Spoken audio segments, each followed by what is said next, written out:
Mislim da su to sve jako važne teme i mislim da davati publici žene koje uspevaju da se bore protiv sistema i zapravo reše te svoje probleme ili ih pak ne reše, a prikažu ih kao realnost, mislim da je to ono sa čim publika može da se suživi i da nekako i sebi pokaže šta je prava slika.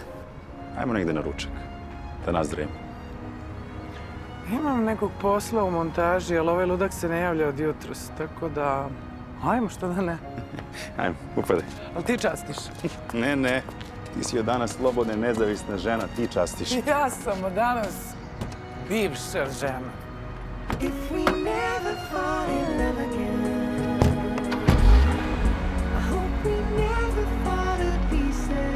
Prije svega teme, izbor tema koje su se otvorile. I svaka ima jednaku liniju. Novi likovi, fantastične uloge.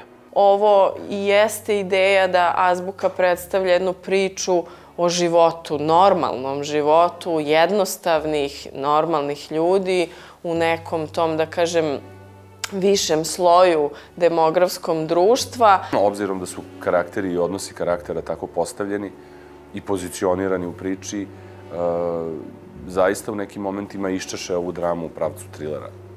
Trilera u smislu da se ulazi u neke situacije i tretman nekih događaja koje nismo videli u prvoj sezoni. Uroše! Ljubavi, sve okej? Pa ne mogu da dobijem Sonju. Izašla je sa Stefanom u park, ali ih nema sad. Pa nedostupna je. Od kad ih nema? Gde si ti? Pa tu sam, ja sam u parku, tražim ih. Pa rekla sam joj da ostavi uključen telefon, nije valjda idiot, jebote. To kao mi imamo bebe koje igraju Stefana. Zapravo, to je jedna beba, ali to su blizanci, muško i žensko.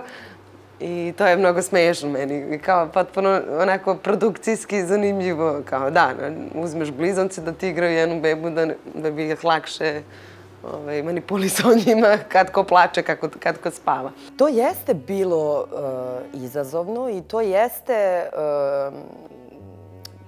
celu ekipu držalo u jednom stanju ozbiljnog fokusa. Jer prosto svaka scena koju smo mi zajedno snimali, gde je igrao Dule, morala je stvarno da traži da ne postoji ni jedna greška s naše strane, da bismo njega što manje, naravno, gnjavili. Meni je bilo smešno. Ima scena u kojoj ja treba da se presvučem na brzinu i da sam nehotice skinuo sebe skroz, umjesto samo da skinem pidžamu. Ja sam se skinuo go, slučajno. Dobro je što, recimo, na snimanju, ako su svi opušteni i postoji to druženje i to zezanje, ali to nije primarno, to je posledica zdravog rada. Ako imaš neku disciplinu i neki rad, jednostavno tako ćemo lakše ući u sledeći snimajući dan, a toga je apsolutno bilo. Nedostatak pretencioznosti naše serije i ta čestitost kojom ona obiluje će biti nešto što će svakako ostaviti snažan pečat u odnosu na more drugih sadržaja koje se nude.